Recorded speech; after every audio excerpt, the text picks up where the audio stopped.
This is a Beanbag Chair Media production.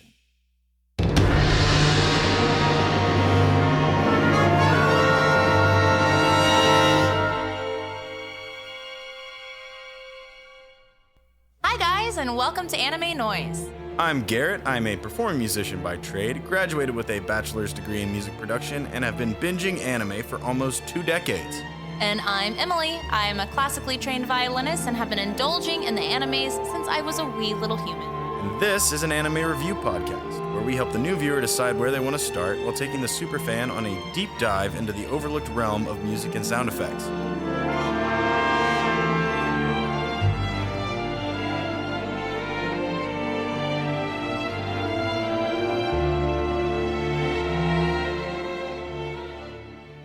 Hey, I just want you to know that we fucking love you.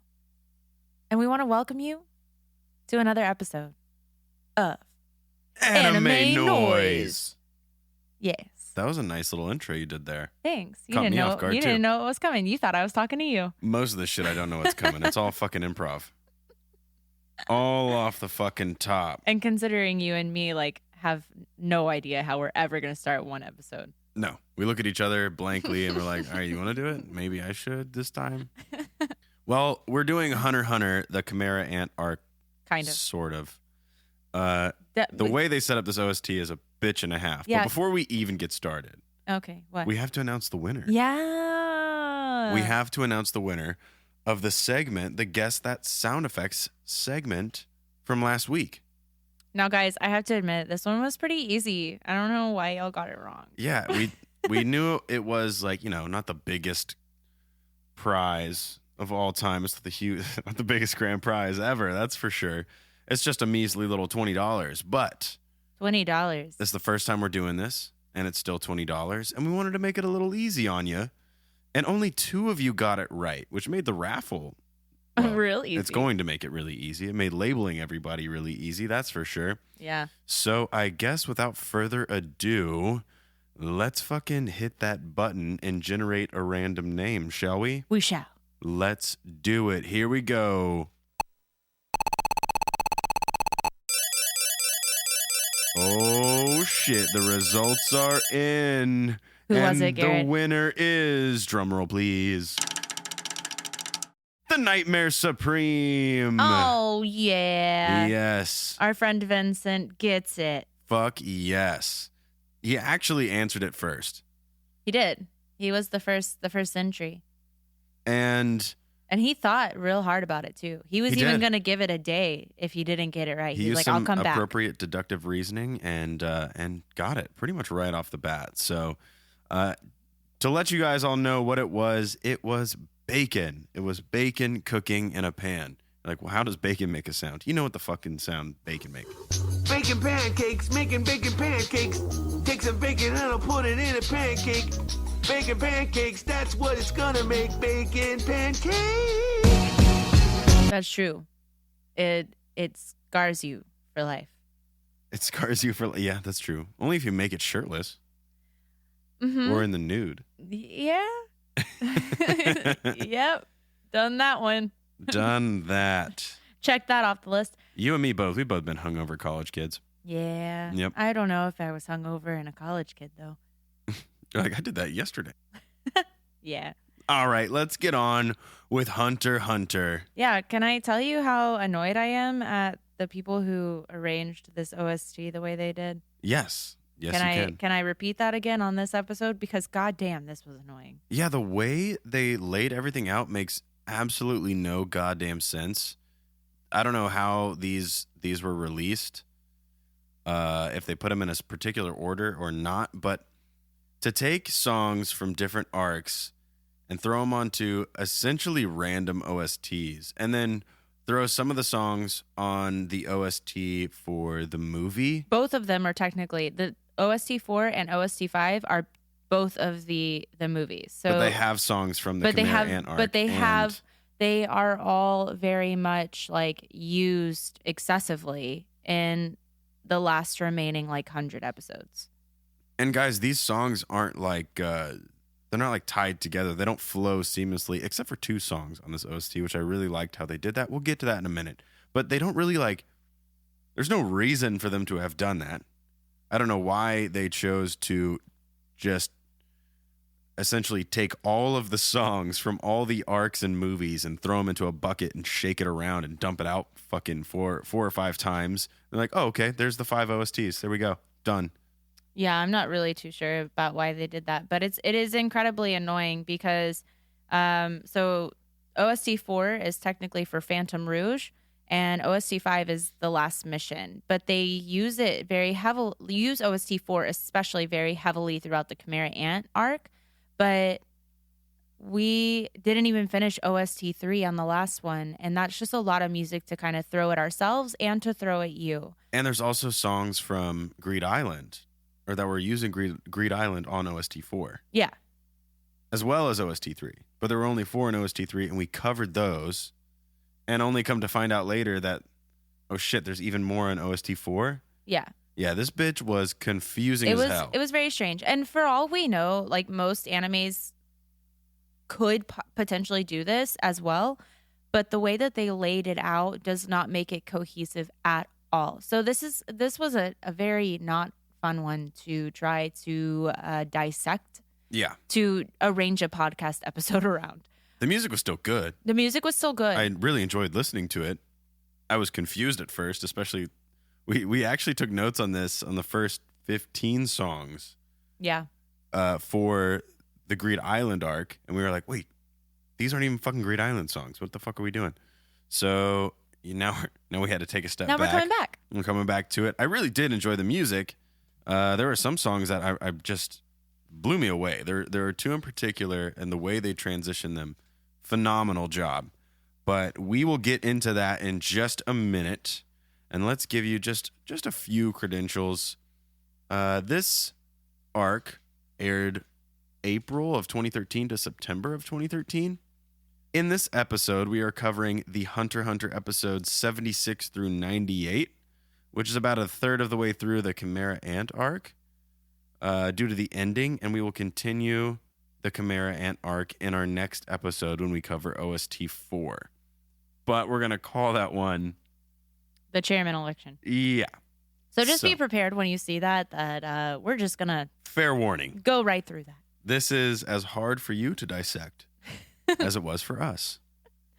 We just wanted to give that to you. And welcome to our world, guys. Well, I guess let's get into the music, right?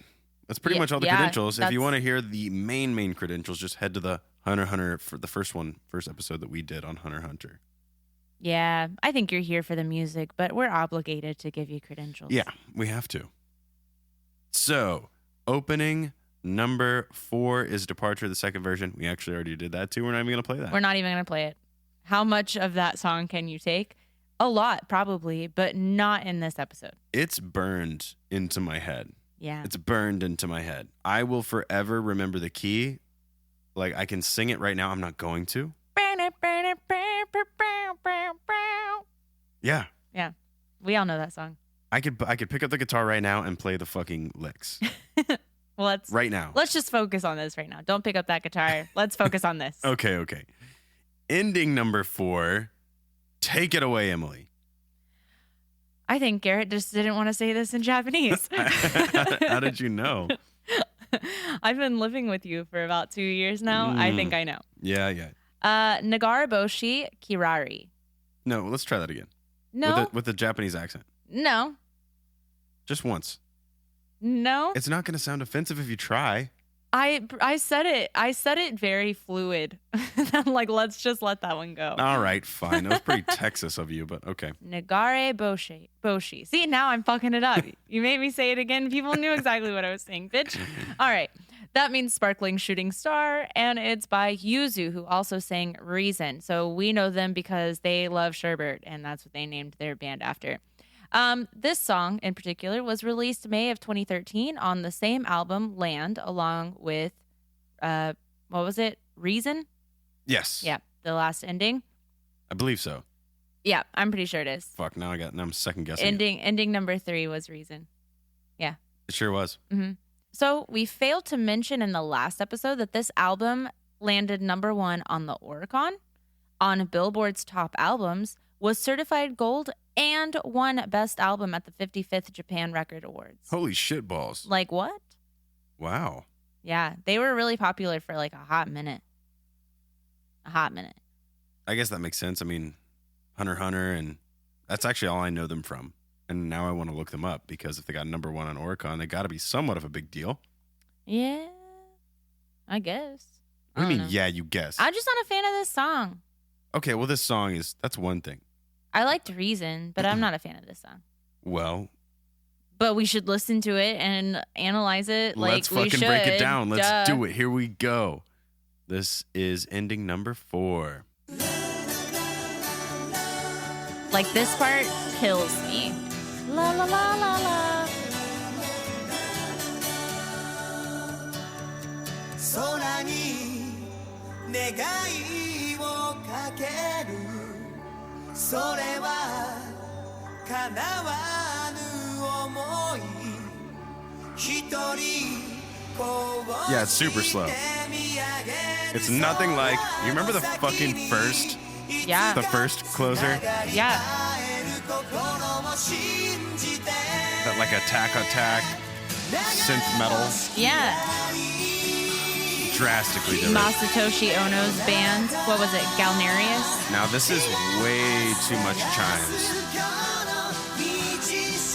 I don't know. That marching drum back there is not very nice either.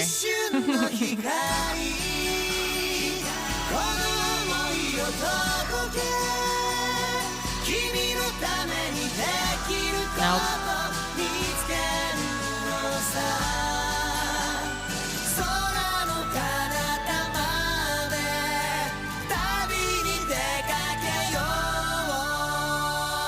I don't like it.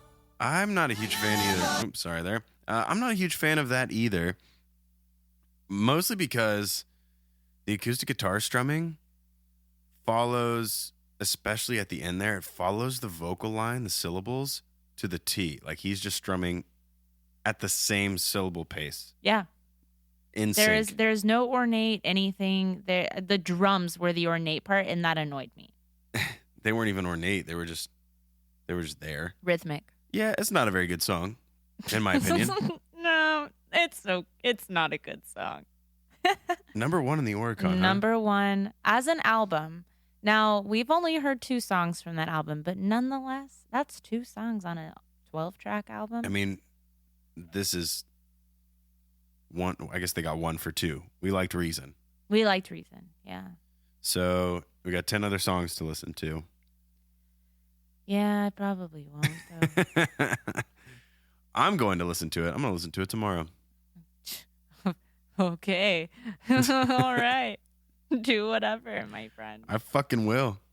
All right. Well, let's dissect it with lyrics, shall we? Yes, bring on the lyrics, because I don't think the music fits the anime at all, especially for this arc.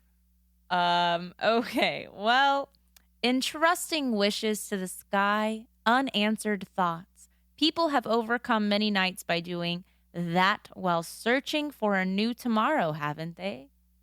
I think of you even when we're far apart, alone, looking up to the sky beyond like this, believing that we can one day connect our hearts.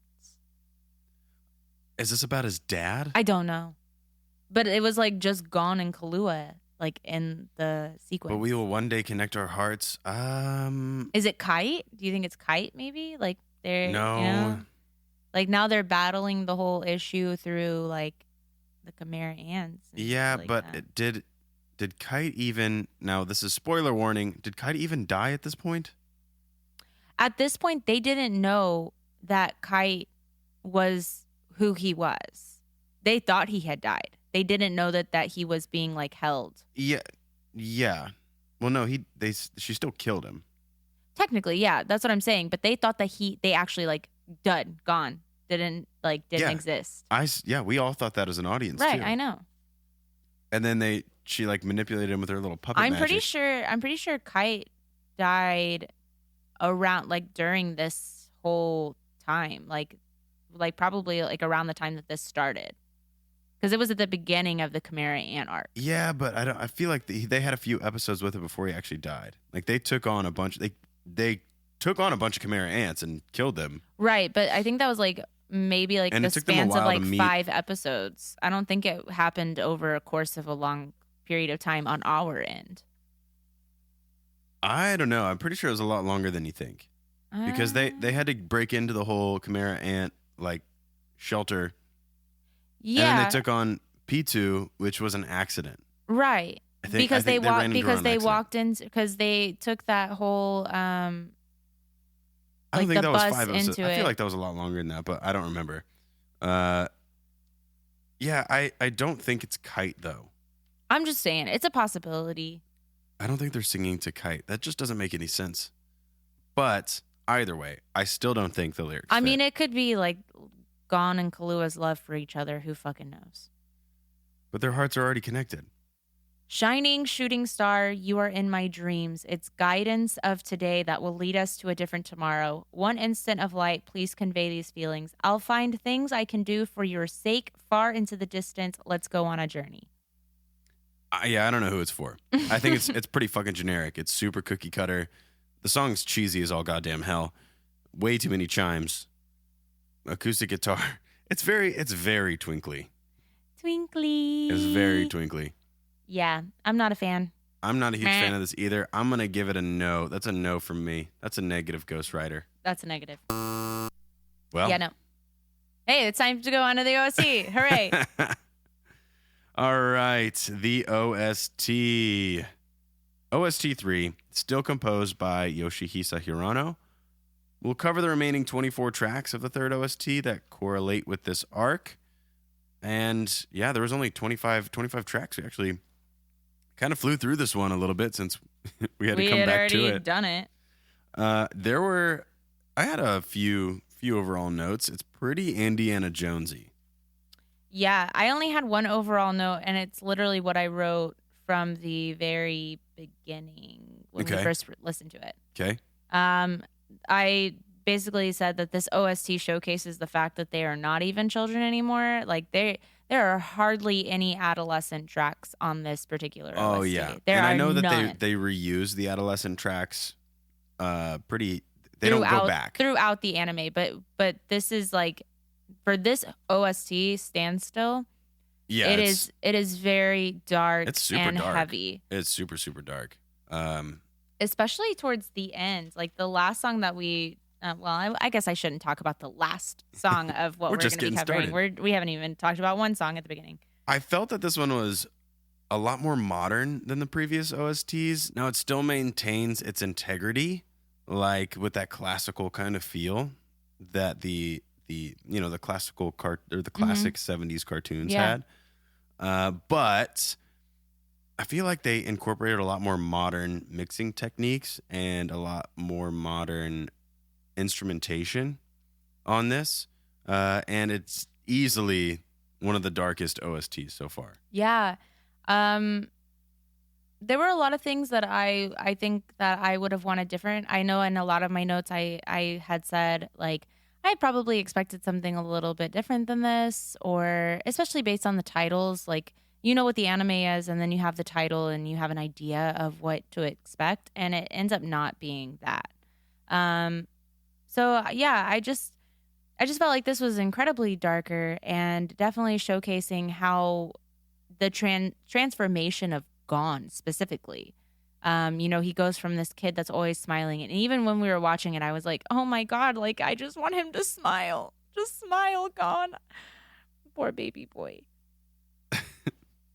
He's one of the most badass characters in all of that universe. Yeah, well, he's not a fucking baby boy. Whoa. He is still a child.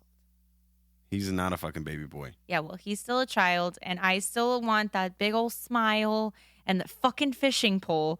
I want that gone back. He ain't coming back. He ain't coming back. He ain't coming back. Okay, Garrett, what the musics? Which did you star? Of the musics? Of the musics. I had number 2. Oh, I me had too. number 5. I had number 7. I had quite a bit starred on this.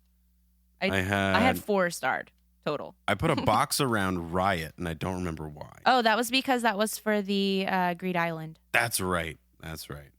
And then I had none on that page. And then I had 16.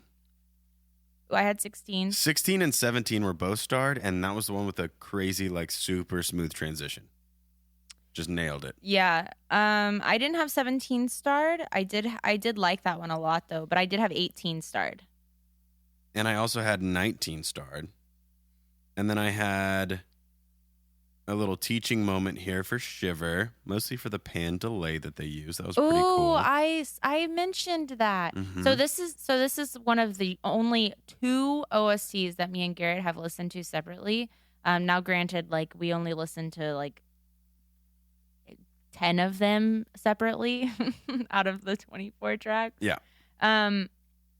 But I listened to this separately, so it's fun to compare notes after we compare notes when him and I haven't been able to discuss. We haven't compared them yet. Yeah, we're comparing them with you. This is a live comparison right now. Yeah. I also had number 22 for a teaching moment, and I think it was just the phaser. I wanted to describe what a phaser was. Oh, the dark and creepy vibe that they had. And how if it was an analog phaser, if they did it analog or if they did it digital. If they did it analog, that would have been really fucking cool. It's very, very hard to do. And I only know of one person in particular that I've seen do it, which is, I think it's Tom Lord Algae, who's he's the mixing engineer for Sum 41. He did it on their songs. Oh, okay. And what else did I have starred? I had number 25. That was the last one. Okay. I loved 25. I liked the last half of the OST. Actually, like from 16 on, I really liked what happened towards the end there. Well, we both had 2 starred. I'd like to talk about that one because I literally have almost half a page of notes on track number 2. You have a half page of notes for track number 2? Yeah. Jesus Christ, woman. Yeah. It's called Hegemony of the Food Chain. I said it certainly seems like a chase. Hunter and the hunted. The melody of the brass remind you that the darkness is looming and the rest of the orchestra is racing the clock. The breakdown with the electric guitars just confuses the audience, and then you have that tempo completely slow down into almost a lament, and then it brings about small spurts of caution. I can't read my writing right now. Running, fear, adrenaline. This 5-minute song is really 4 different songs in one theme. The electric elements come back in. Whoa, what a fucking song. Those are some good notes. Thanks. I like your notes on that one. Thanks. I thought it was for Greed Island at first, so I started writing notes for Greed Island. Right, and then I I had to remember like that. cross some shit out. Yeah. But here's what I had. There's an intensity, a bit of mystery hidden in the dissonance. It does a great job setting up the intensity of how strong the leaders of the Chimera ants are, how strong those ants are. What a weird transition with that electric guitar, and then now we're back out of it. Yeah. Such a weird piece. I love it, though. So much happening, super adventurous. Our notes were kind of the same. They're very We similar. didn't even really compare these notes either because we realized that we weren't going to be talking about them. So Yeah, I even wrote down, the first thing I wrote down was the leaders of Greed Island. And I was like, that doesn't make any sense. They're not that tough. These bastards. They fucked me up. All right, let's listen to number 2. Yeah. And I don't know why you keep saying 24 songs and there are 25. Yeah, because you're counting track number 9, Oh, yeah. which was for Greed Island. I am counting that. Oof. And the horns. The darkness. Yeah, I love the tremolo that they put on this OST for the strings.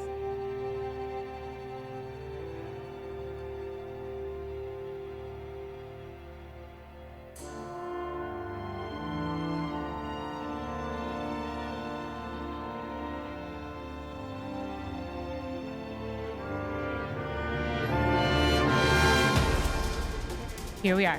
Let's go.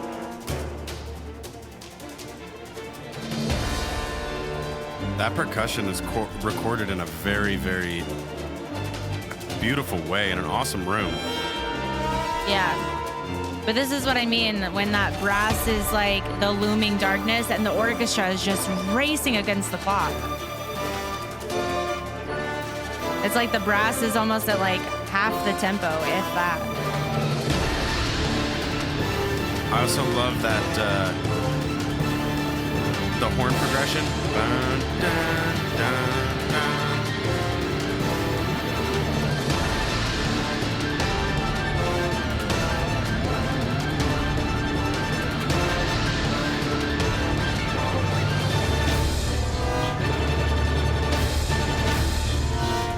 Like it's setting you up for something and you have no idea what. Oh, I love that. So much life.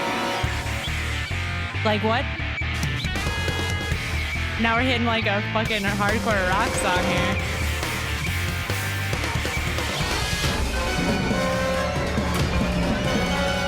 Chaotic. Holy shit.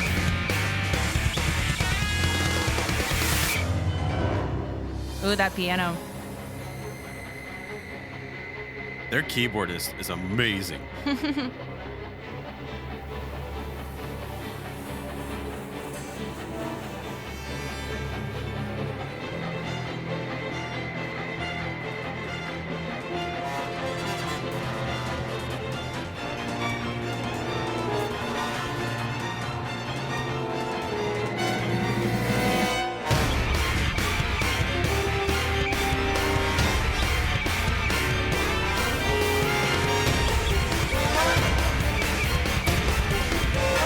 The trombones are what get me.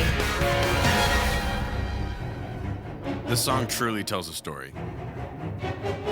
And we're halfway through. That's it. Like, look, slow down tempo. Lamenting. Super airy pads, too. So much dissonance.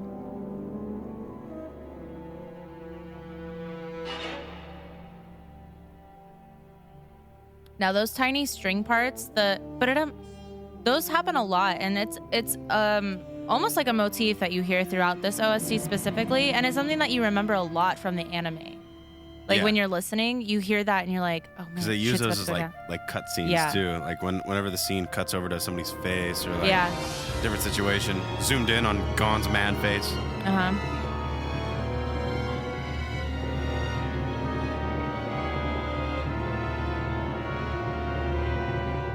Like those drums in the back, they just like stimulate adrenaline, but then you also have that like fear and like caution going on.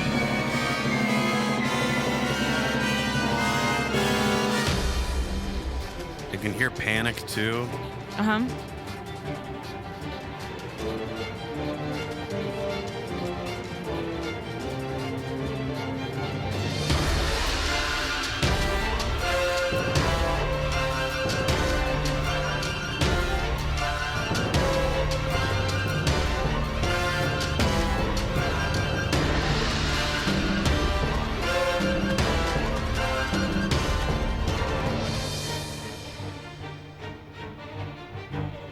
Totally different phrase.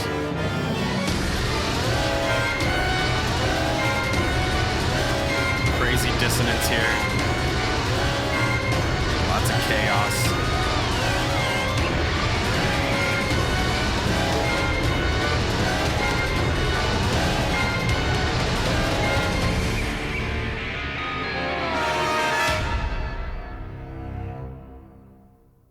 Like, holy shit.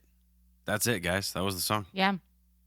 I hope y'all liked it as much as we did. Obviously, we were excited to show it to you, and we were excited while we were listening to it. So I hope you also enjoyed that song. Well, you had a bunch starred. I did have a bunch starred, and I'm going to try to skip over maybe some of the ones that I didn't have too many notes on. The next one that I had the most notes on was Rhapsody on the theme of Holst. That was number 7. Yeah, I really liked that double bass solo that they had. I didn't really have a whole lot of I probably didn't have as many notes as you did. I just had, it was spooky at first, but adds a dark epicness to it. very twisted heroic. Like the hero might be losing. Yeah. And then we switched to something like, whoa, sweet and dangerous. Definitely a battle between orchestral motifs and timbres. I love the bell. And yeah, I just really like this piece a lot. Yeah, I mentioned the percussion. I thought it was a little high pitched than what I expected.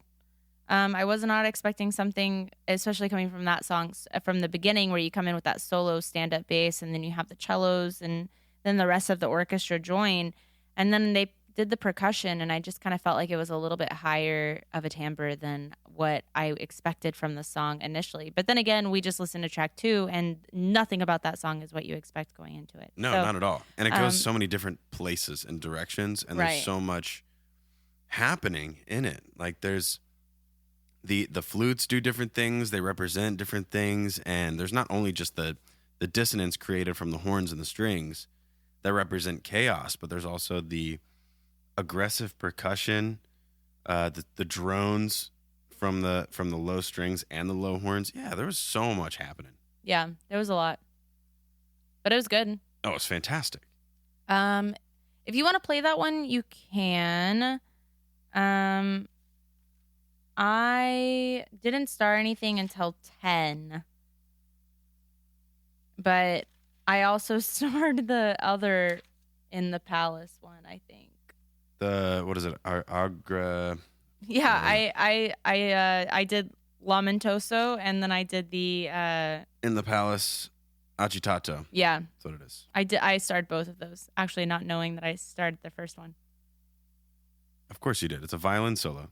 Well, the first one, okay, so They're both violin the solos. first the one in the Palace, I said I'm always so jealous when violinists can nail double stops the way that they did in that one. And they did it again in the And Agitato. they didn't do as many double stops. Like that one was really rough and ragged. The second one that they did, track 18, that was similar to like a caprice. I don't even think they did double stops in that one. It was just a very fast tempo, which it was a caprice, which are always super ridiculous, and it had a ton of dynamics. The violin sounded super rustic, and it was just beautifully in tune. Like, holy shit, man. It's like you never made a mistake in your goddamn life. They don't make mistakes anymore. Not at this level. I know. Not at this level. They probably like sight read it, and they're like, how's that? Oh, yeah, that was good. Yeah. Well, no, let's skip 7. I honestly really want to move down to... We'll skip way ahead until number 16 and 17. And Okay. I think we should just let those play back to back. Okay. What are your notes for 16 and 17? I loved the guitar at the very beginning. The distortion was awesome. The song ends pretty abruptly, and I was expecting something a little more powerful, but the obvious difference of power is certain. Like, you can see it. You can hear it. It's great. I liked that song. Yeah. That's 16? That was What 16. about 17? So for 17, Legend of the Martial Artist, I said, I remember this theme all too well, that shakuhachi is fire on this track. At least I thought it was a shakuhachi. I meant to go Pretty back sure it and is. check that before saying this on air. I loved the day crescendo out of the phrasing at the very end. I thought that added a really dramatic effect, and I really liked that. Yeah, so... Because my opinion matters. It does matter. This is your show. The obvious difference of power, number 16, it started out pretty DBZ. It reminded me a lot of Bruce Faulkner's work. I love the horn section. Takes the power to the next level. It's dissonant and blends well with the electric guitars on the track. The guitar loops are great. The sample percussion adds a ton to this piece. And the transition is what threw me off. And you said it ends abruptly. It doesn't just end abruptly. If we didn't hear, like if it wasn't 2 videos on YouTube, Yeah. we just let it play seamlessly, it would have just kept playing. Well, if I had listened to our playlist on my account where it doesn't play ads, Oh, yeah. I would have been able to hear it transition. It did that for me. For some reason, it didn't play. I wasn't listening on your account either. It just played Yeah, through. sometimes it plays the ads on. And I certain thought, I things was like, and it holy doesn't. shit, is there missing music? Like, did this guy fuck up? Because there's a couple of songs in here that are just, it's like 10 seconds, 15 seconds of silence. Yeah. And I thought he just screwed up with the music, and maybe it was missing. But then re-listening to it, I was like, no, this just is one piece that they split up into two. Yeah. And I think it's where the chairman is fighting the Chimera Ant King. Yeah. It's fucking epic. And we're going to let him play all the way through so we can kind of show you what we mean. For my notes for number 17, such an amazing transition right off the gate. I love the adjustment to the martial arts timbres, that shakuhachi you were talking about. Amazing way to capture the organicness that is the chairman's power, because his power is just purely crazy. Well, it's purely dedication and discipline. Yeah, and he trained like that. That was a trained art that he discipline has. Rather than, and also not only is it pure discipline, he's not just disciplined in his physical strength, he's disciplined in his mental strength too, and his emotional. And his nin strength. is fucking amazing. Yes, that came from the discipline. Yeah. Where the Chimera Ant, it was all given to him or stolen from people and given to him. Yep. By the Chimera Ant Queen. So let's play that. 16 and 17.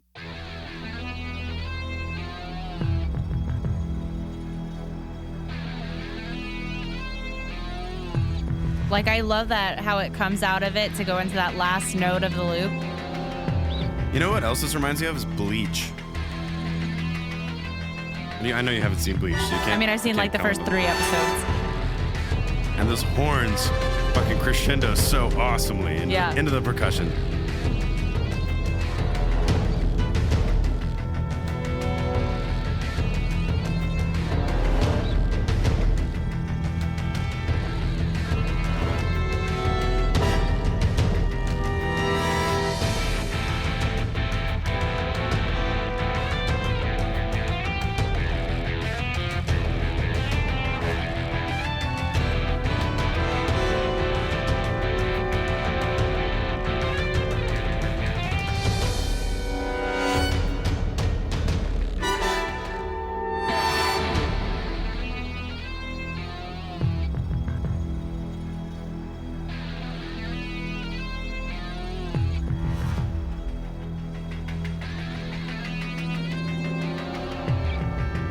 And I know I'm not talking much over this song because I wanted you guys to digest it. But yeah, see how they cut it and just bam, next song? To me, it sounds like a mistake, honestly. But I think played seamlessly, it wouldn't be a mistake. I think it would just go right into the other song. Yeah. Because it's the same melody, the same motif.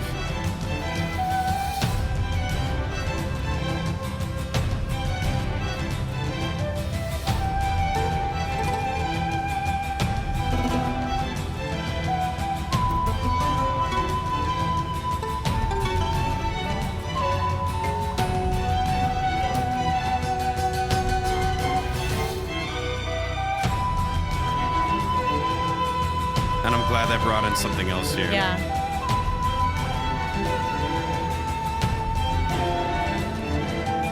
Whoa.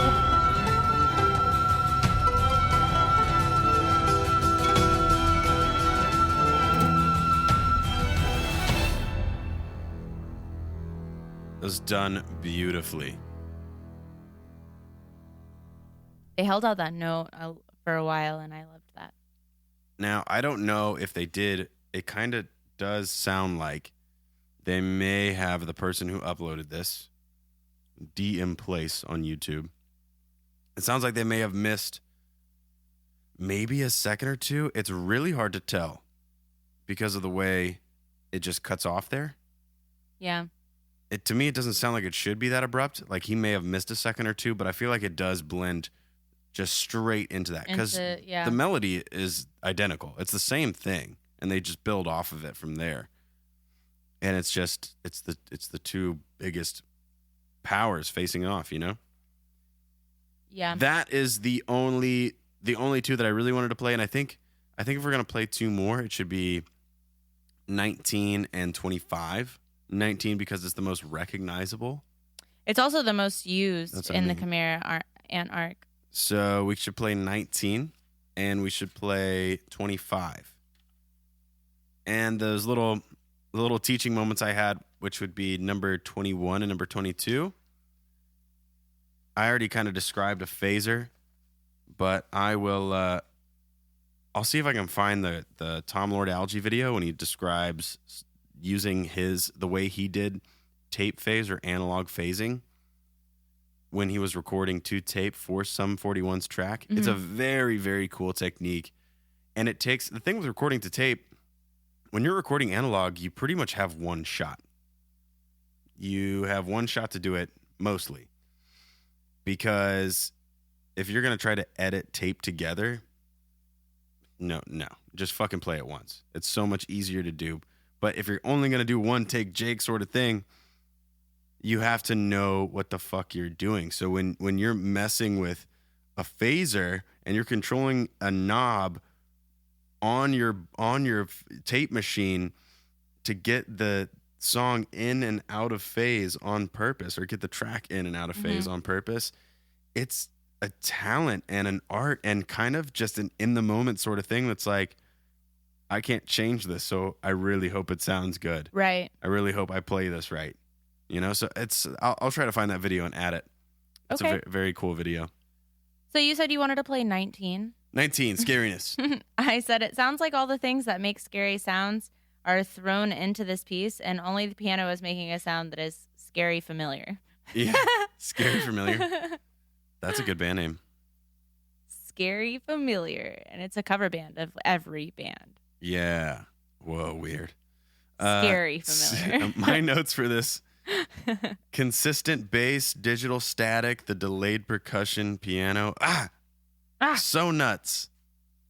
The gears of the clock, that was really cool. I loved how they did that little sound design thing in there. They used the gears of like a watch or a clock as sound design in this track. I was like, this is terrifying. Such anxiety.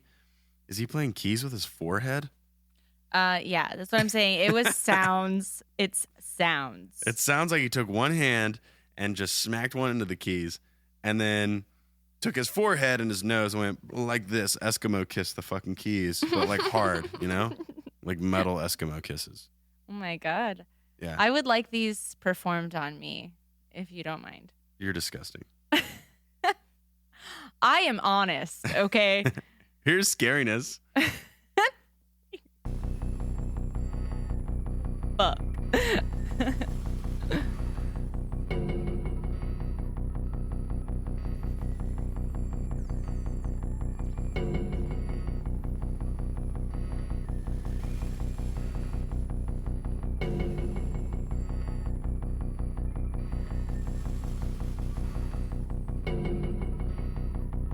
Sounds freaky. A digital static. Yeah. Sounds like an alien. And I know he's not playing it with his forehead, but like, goddamn, it's just so, it sounds random, but artistically so. Yeah, that's what they say about most things. But it's so artistic. Hear that sound design in there?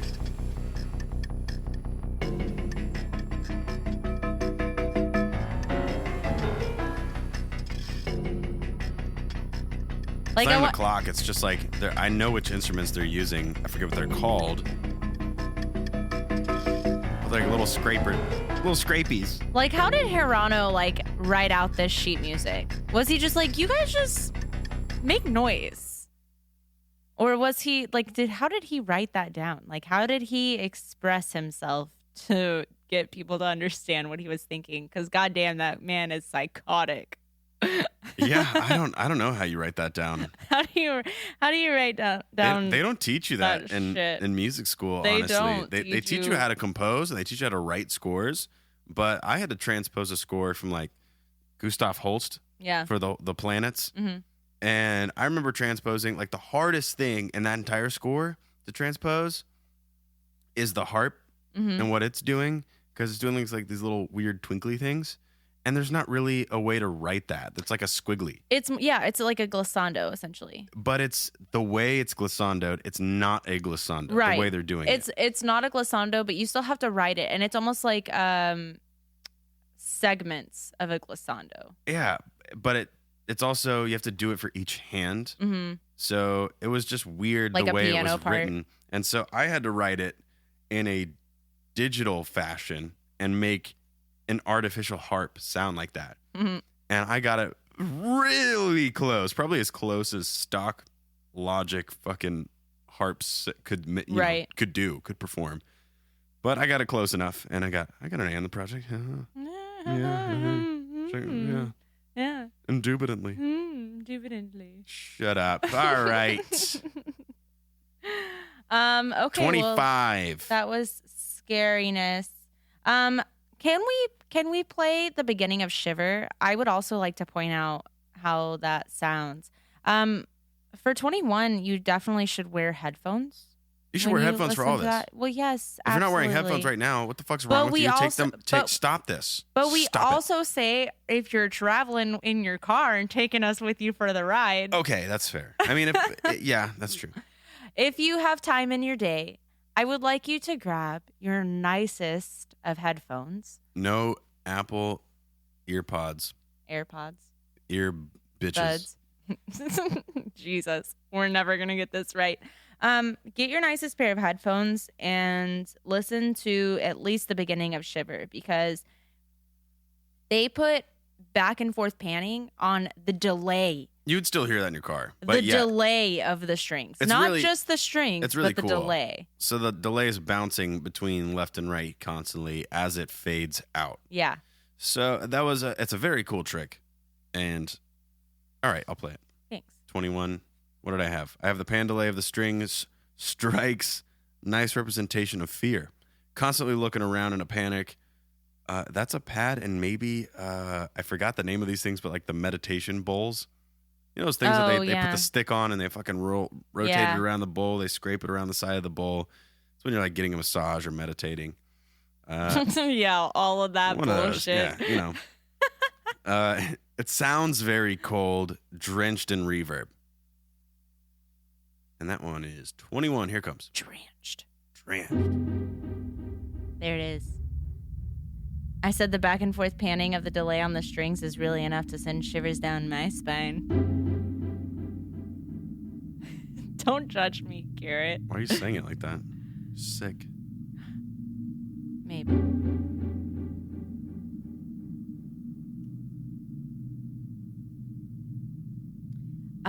Track number 20 had something similar that this song actually carries with it.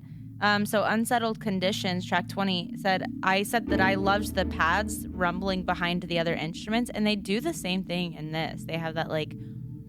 Yeah, and I love the underlying wind, and I think it's actually kind of like a timpani, just barely being rolled on, just like tapped essentially with the mallets, or they're just extra soft mallets. Like this motherfucker played timpani with pillows. Right. That would be fun. Pillow fighting timpanis. No, that's an album name. That's a Jacob Collier album. Oh, name. yeah. Yeah.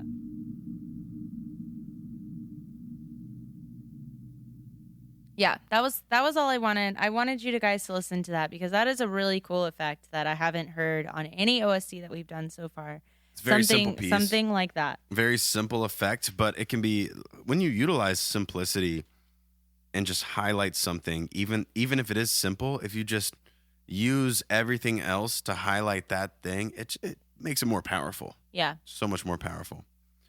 So let's move on to 25, Understanding. Now, my notes for this, I just thought it was such a peaceful song. Yes. Amazingly uplifting, almost childlike innocence. The orchestra blossoms from the piano melody countless times. Like it just does it over and over again. I love the subtle flavors of the accidental notes that kind of represent the sadness amid the piece. It's just subtle sadness. And maybe, I wouldn't say regret, but maybe sadness at the people that died or people you lost.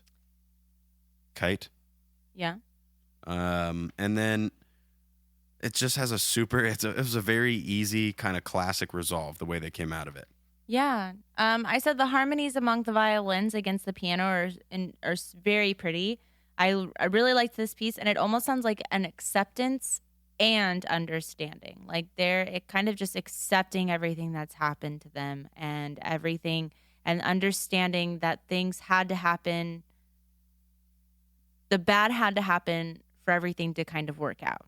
Yeah. And I think that they're understanding the sadness. And that's Yeah. why, although they're at peace, you still feel sadness. Yeah. Even though you've come to an understanding. Right. So I loved their very, very, very subtle accidentals.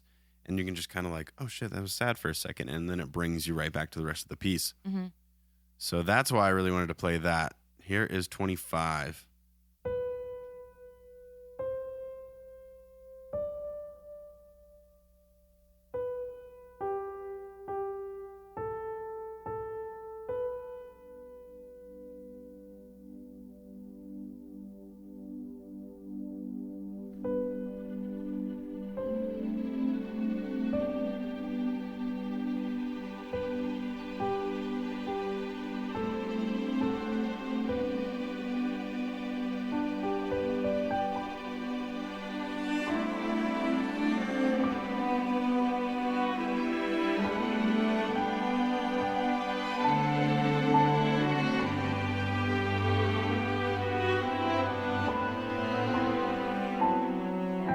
Now, if the piano wasn't in here, I would say it's a very, very traditionally classical Yes. piece. I love that. Hear the sadness? I love it. Switch to a minor chord real fast. It's just like a passing tone. Yeah.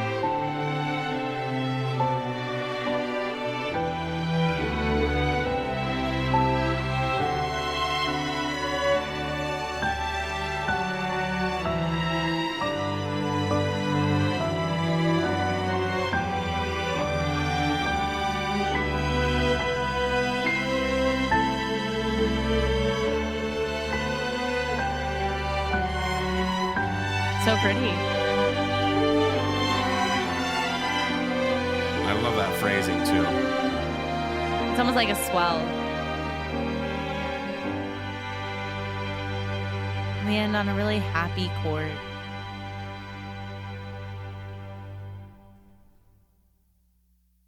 And that was the end. That was the end. That was the end of the OST. Was it confusing as fuck to dissect? Yes. Absolutely. 100%. Was it pretty fucking beautiful? Yeah. Absolutely. Yeah. I really love this piece, or this OST, that piece too. All of it. It was very, very nice to listen to. So go fucking listen to it. We have the playlist there. I also added a video at the bottom there. It's the ending. To give you an experience. It's the ending theme. I haven't looked for it. I hope that it does exist. But I really wanted the OST itself to be in 8D audio, because that's a really cool experience. If you've never listened to 8D audio, go try a couple songs.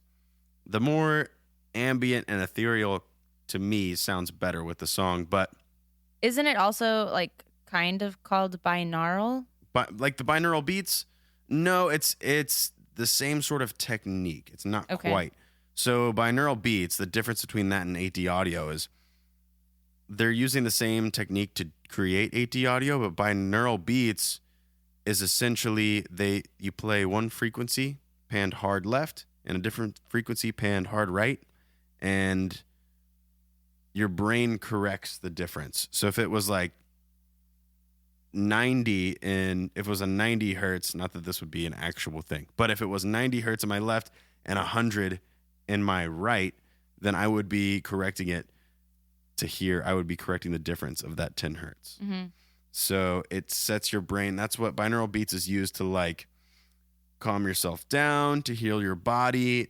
There's different ways to do it, and you can use different binaural beats too. Like if you had 6 speakers, you could play 6 different frequencies surrounding you. And a lot of the spiritual gurus around the world, if they know anything about audio, sometimes use this sort of technique. Does it work? Maybe. I don't fucking know. But it's not the most scientifically Obviously, thing. obviously, Garrett is not very spiritual. I am willing to try. I'll fucking sit between 6 speakers all day long if it fixes whatever problems I have. Oof. That's a lot of problems. I think I'm going to need more 6 speakers. But AD audio is kind of the same principle, and it makes it tricks. You send the opposite frequency, or you send different frequencies or in your headphones. Works best in headphones. It also works if you have a nice stereo system. But you send it in headphones, and it tricks your brain into hearing, almost like creating a halo of sound around your head, which is pretty cool.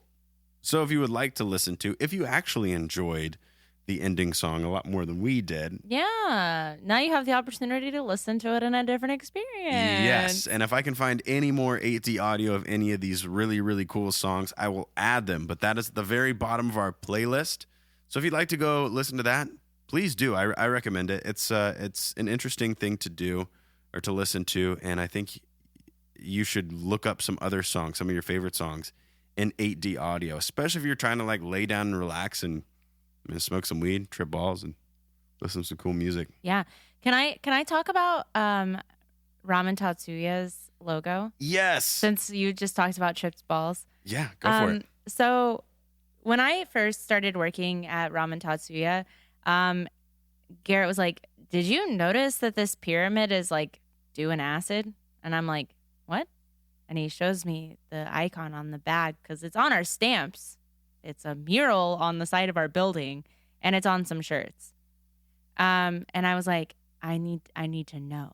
I need to know if this is what's happening or what the fuck is happening. It's pretty obvious. His tongue is sticking out, and he's got a big square that says Ramen Tatsuya. Ramen Tatsuya on it, or just Tatsuya on it. And so today, after asking all of my servers, they're all like, "Oh, I'm too afraid to ask." And I'm like, "Fuck, I'm not afraid to ask." So I went and talked to my manager today, and like he's pouring some drinks. I'm like, "So, I want to know, like, is that pyramid dropping acid?" And he's like, "Yeah, like plain as can be, like no hesitations, no like beating around the bush, just like, yeah." It's so funny to me that people have such a stigma against psychedelic drugs. Well, it's just like I know they're illegal, but it's fun. It's not just fun. I think it's an important experience for anybody and everybody to have at least once in their life. Now, our younger listeners, wait until you're more responsible. Or just talk to a fucking doctor that knows what the hell they're doing. You know, not every doctor is going to be honest with you, but... Or maybe your parents would like you to also experience this and do some research. Do some research. I do acid with my kids when they're older. Don't buy drugs from sketchy people. Don't buy drugs from sketchy people. Don't do it. Don't fucking do it. But we're not here to tell you about how to buy drugs. We're here to talk about my Ramen Tatsuya dude dropping acid. And I thought that was funny as fuck that there is literally a mural of the place that I work of a pyramid dropping Tatsuya acid. Yeah. And it's because the chefs that created Ramen Tatsuya do a bunch of drugs. You actually go on a few trips? Yeah. So well, hell yeah. So if any of you Austin listeners are out there and you want to come eat some ramen with me, you hit us up on Instagram and I'll let you know what my schedule is and I'll get you a free beer. Fuck yeah. Yeah. So if you haven't tried these yet, try the fucking cold caps. Yeah. They're amazing. They are. And you can also get for those of you who aren't in Austin, if you've never had a cold cap, it's basically a light beer. Theirs is the Kirin Light, yep. Japanese light lager. Ichiban. And they freeze the beer foam to where essentially it looks like ice cream. Yeah. Did you know? Like a little frosty. Did you know that Ramen Tatsuya has 2 of the 5 of those in the United States? Can we get a 6th one? They are apparently really expensive and hard to come by, but because we have such a good relationship with Kirin, that's why we are allowed Kirin has those. Kirin is the only person who sells those. Oh, shit. Yeah. I got to reach out to Kirin and be we like, are the please. Only 2 of 5 Can you in make the me United a small States. Personal one? It is crazy. It's crazy. It's very cool. And then they give you a little shot with it, a little flavored shot. You pour it on top. It's delicious. Yeah. So yeah, come by, stop by for a beer if you're visiting in town by chance over the course of my career there. By far the best Please. ramen place in Austin. Yes. Yeah, absolutely. Yeah, that's all I had to say about that. I just needed to mention that. Yeah. Y'all all got a preview, a tour of my work, and yeah, that's now I'm offering you a free beer. So whether you take it or not is on you. Yeah, I don't care. Come on by. I got a free beer today. That's right. It was delicious. On that note, that's the end of our show. Yeah, we didn't have any segments today. We sped right on through it. sped right through it. That's right. So before we let you go and completely, Nightmare Supreme, we need you to just message us. Not like you wouldn't. We'll reach out to you on Instagram and too. Send us your email address. Yeah, because we got to send you that Amazon gift card, dude. Congratulations on the win. Thank you for playing. Yeah, Thank you everybody who played. We had a lot of absolutely. crazy guesses. Some people guessed rain. Some people guessed fucking marbles rolling, pebbles dropping. But no, it was bacon cooking in a pan. Yep. So, yeah, congratulations, Nightmare Supreme. And we we'll- will get in touch with you shortly. And we'll try and do this once a month. You know, our funds, of course, are important, but I'm pretty sure we can spare some monies to give to you guys for being amazing listeners. Yeah, what I would like to do, honestly, I think it would be more beneficial. Instead of giving you a $20 Amazon gift card, I'd like to reach out to Hulu, Crunchyroll, Netflix. Netflix probably will say no. Yeah. They're pretty hard asses. Funimation, High Dive. High Dive is something that most people, I feel like, don't have. So if you guys want maybe like a month free or 2 weeks free, I don't know what the fuck they're going to give us. But it never hurts If you want to something ask. free, if you want free stuff, If you want to watch some anime for free and not have to pirate it, or we could even do t-shirts, anime noise t-shirts. we could do that too. Yeah. We absolutely could. Yeah. Well, on that note, Emily. My fabulous people out in the world. We So fucking love you. flamboyant. Yeah, duh. Yeah. We just got done with Pride Month, but Pride is never over for this bisexual, beautiful bitch. Whether you're taking us with you for the ride or you're chilling at home in your own BBC, we are absolutely more than fucking thrilled. We're more than fucking. More than fucking thrilled to have you along with our journey as we talk about anime and music and sound effects And every drugs. week and drugs and ramen and weird shit Every week. every week. Do you like that one? Yes. And please, guys, if you could do just, a couple more things for us. Go to our Instagram Like page. 1,000. Give us a follow if you haven't already. Look at our stories. Reach out to us. Talk to us. We want to talk to you. We really enjoy Give us your meeting. attention. We enjoy meeting new people. And we're pretty friendly most of the time. Like I say all the time, I'm we may abrasively friendly. fuck with you. Yeah, Emily's kind of a never mind. Please reach out to us. Also, don't forget to click the link in our show notes for the playlist for all the songs on OST 3 and all the songs that we played in this episode. If there is anything that you guys want to hear, we do take requests for some anime. You just have to give us a little bit of time because we have some things planned. We have some things watched, some things we got to catch up on, and a lot of things we got to research. Oh, God. But we have an exciting announcement for next week. Yay! We are going to be doing Full Metal Alchemist Brotherhood with a brand new guest, our only athlete so far. Yeah. And a very, very big up-and-coming athlete. He is on the Buccaneers this year. That's right. He just got signed over the Bucs. Just got signed. Joe Jones is going to be with us talking about his favorite anime, Full Metal Alchemist Brotherhood. This is the one he picked. Yep. So he's been doing research all week, and I have to congratulate him. I know I'm going to congratulate him again when he gets on, but he's got a new baby. I don't know how he had time for that's such a beautiful baby. such a too. beautiful baby. I I don't know got how he has baby time to fever get like on this. nobody's So business. we are super appreciative that he's going to be on. So tune in next week for Full Metal Alchemist Brotherhood. And I guess on that note, tune in next week for another episode of Anime Noise. We finished. Bam! Wacha. Bye. Adios. No, I want to say it last. No. Bye. This has been a Beanbag Chair Media production.